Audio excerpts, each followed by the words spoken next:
대한민국은 장년인가 노년인가 국가에도 나이가 있습니다. 동양 철학의 재행무상이란 말이 있습니다. 이 세상 어떤 것도 영원한 것은 없고 불변한 것도 없고 먼지부터 시작해서 저 우주까지 파도처럼 물결처럼 순환하더라 이런 얘기입니다. 하물며 국가도 마찬가지죠.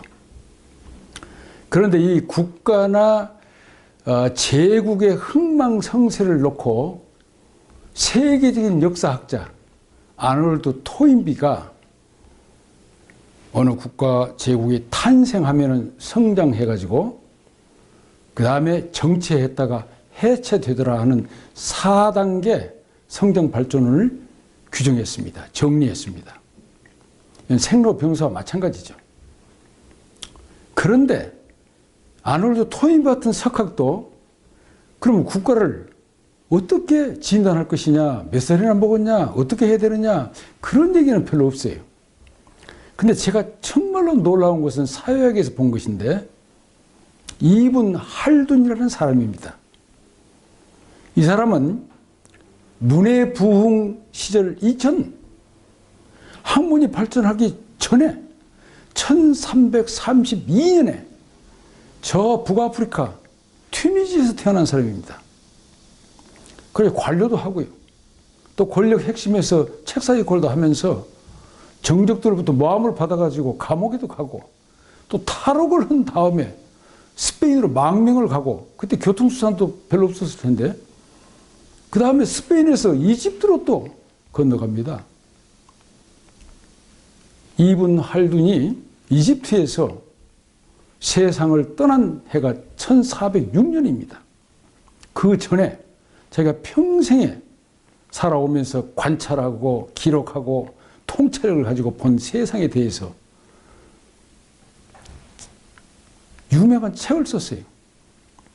그 책의 이름이 묵가디마, 우리말로는 서문. 정말 이분 제가 참 대단한 게요. 굉장히 겸손한 제목을 달았습니다. 서문입니다. 근데 이 책이 650년이 지난 지금도 역사 편찬의 아버지요, 사회학의 아버지로 불리고 이 양반이 내놓은 사회학 이론은 지금도 사회학에서 주류 중에 하나로 인정받고 있습니다. 저도 놀랐습니다. 근데 여러 가지 이론이 있지만 그 중에서 제가 독특하게 봤던 것은 4세대 순환론입니다. 그러니까 어느 한 국가가 흥망성쇠 이렇게 하면은 4세대에 가서는 몰락하더라는 거죠. 그 중동, 북아프리카 정말 사막이 많고 살기 어려운 곳에서 유목민과 도시처럼 모여 사는 정착민 간에 이게 이제 흥망성쇠가 이루어지는데 유목민들이 밖에서 얼마나 삶이 어렵겠습니까? 칼을 갈고 준비를 하면서 그 정착민을 스파이를 보내가지고 다 점검한 다음에 보니까 이게 점점 도의적으로 퇴락해가고 해이해져가고 이제 잘 안 되겠습니다. 나라가 무너져요. 그러니까 가자 하고 침입에 들어가서 싹 쫓아내버리고 자기들이 그 도시 정착촌을 차지합니다. 그러면 이제 정착민들은 밖으로 유목민처럼 쫓겨나고 이 유목민들이 들어와서 이제 집권을 해가지고 도시를 이루면서 평화롭게 살아가는데 그 아들은 아버지를 따라가면서 전쟁을 했기 때문에 대충 체험이 좀 남아있고 감이 있고 정신이 똑바로 서 있어서 그런 대로 아들 때는 가는데 손자 때 가면은 이게 이제 태어날 때는 권력 집안에다가 돈 많은 집에서 태어났기 때문에 술이나 마시고 노래나 부르고 논다 이런 얘기입니다. 그러니까 나라가 점차 정체되고 쇠퇴하는 거죠. 근데 증손 4대에 가니까 이건 아예 그냥 마약도 먹고 술도 마시고 안 되더라. 나라가 그냥 패망하더라. 그러면 밖에 있던 그 일을 가는 쫓겨나 한이 맺힌 유목민들이 다시 칼을 들고 침입해 오더라. 그래서 이 양반은 체험적으로 어떤 학문을 체계를 세워서가 아니라 체험적으로 기록을 한 겁니다. 그래서 하나의 국가는 4세대쯤 되면은 쇠퇴하더라, 몰락하더라, 사라지더라, 없어지더라. 그런 이론입니다. 저는 그래서 산업혁명 이후 세계의 주요 국가들의 이런 흥망생세를 제가 점검해 봤습니다. 놀랍습니다. 영국이 조그마한 해양 국가인데 1770년대 산업혁명을 일으켜서 산업사회가 성장해 가면서 이게 100년, 아까 그러니까 4세대 되면은 30년을 한 세대로 잡으면은 120년 안팎. 그러니까 영국이 약 100년 이후, 그러니까 1900년쯤 오면은 태양이 지지 않는 대제국이 점차 쇠락해지더군요. 참 놀랐어요. 그 다음에 이제 독일, 스페인, 프랑스, 네덜란드, 그리고 이어서 미국, 놀라운 것은 이 아시아의 일본까지 포함해서 다음 산업사회를 도입해가지고 이렇게 흥해집니다. 100년 동안 또 옵니다. 그러다가 이제 이들도 점차 생로병사 100년, 120년 되니까 쇠락해지더라. 일본이 잃어버린 20년, 30년이 그런 겁니다. 미국도 많이 쇠락했습니다. 독일은 1, 2차 세계대전을 통해서 전쟁을 치르고 다시 재뜸 일어났기 때문에 지금 이렇게 작년처럼 올라오고 있는 것입니다.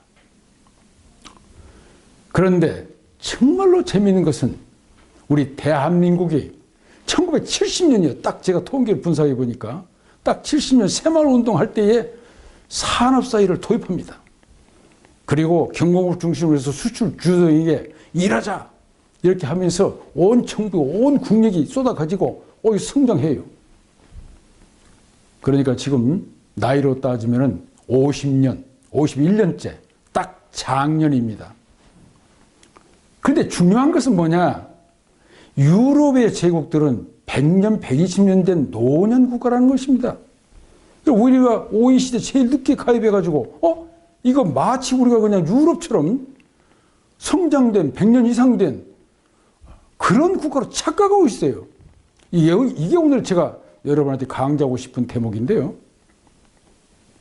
그러니까 거기는 이제 복지로 갈 수밖에 없죠. 노년이 되면 아무래도 병원에도 가야 되고, 약도 많이 먹게 되고, 여러 가지 이제 조심스럽고, 일은 별로 없이, 소득은 별로 없이, 이제는 많이 복지 제도로 이제 살아가게 된다. 이런 얘기죠. 근데 우리는 50년, 51년생이에요.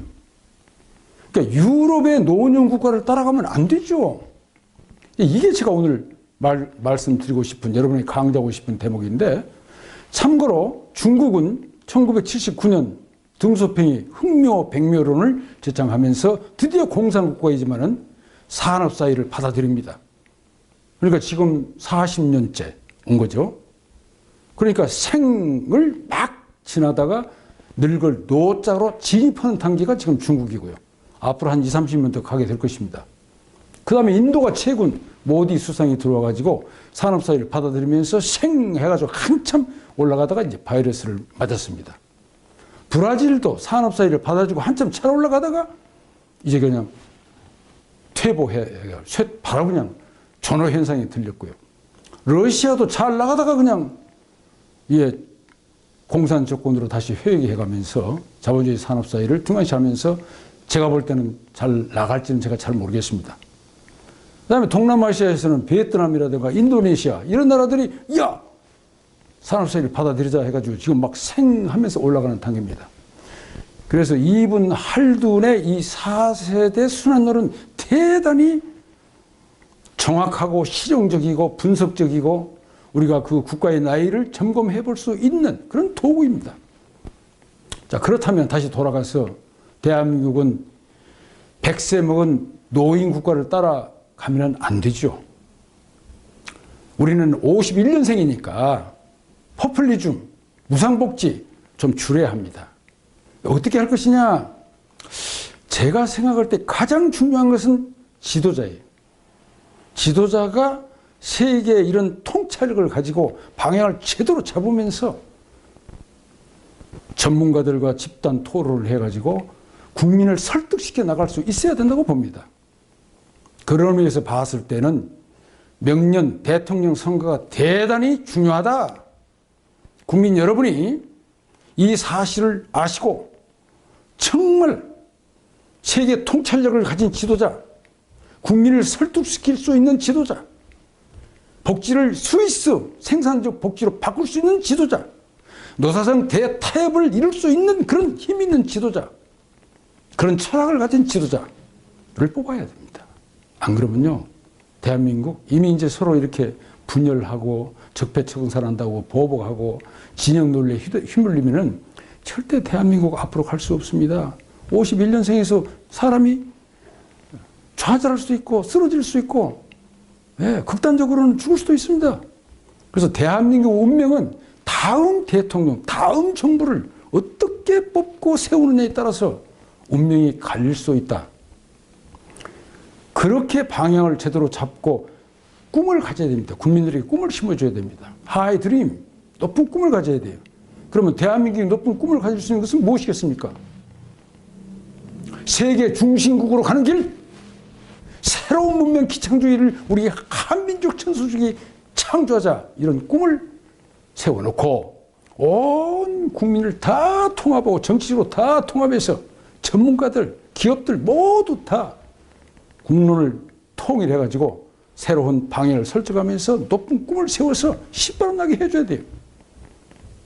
그 다음에 기업들, 자영업자들, 돈을 벌겠다고 나선 사람들한테 우리는 신바람을 나게 해야 돼요. 신바람 나게 규제를 좀 없애고, 많은 자금과 시장 개척을 지원하면서 신바람 나게 마음을 움직여가지고, 야, 신바람 나게 해보자. 이렇게 흥을 돋을 수 있는 지도자 정부가 있어야겠죠. 두 번째는 창업, 창제, 붐을 일으켜야 돼요. 그 다음에는 기술 강국을 만들어야 합니다. 작년이 새롭게 출발하면 어떻게 해야 되겠습니까?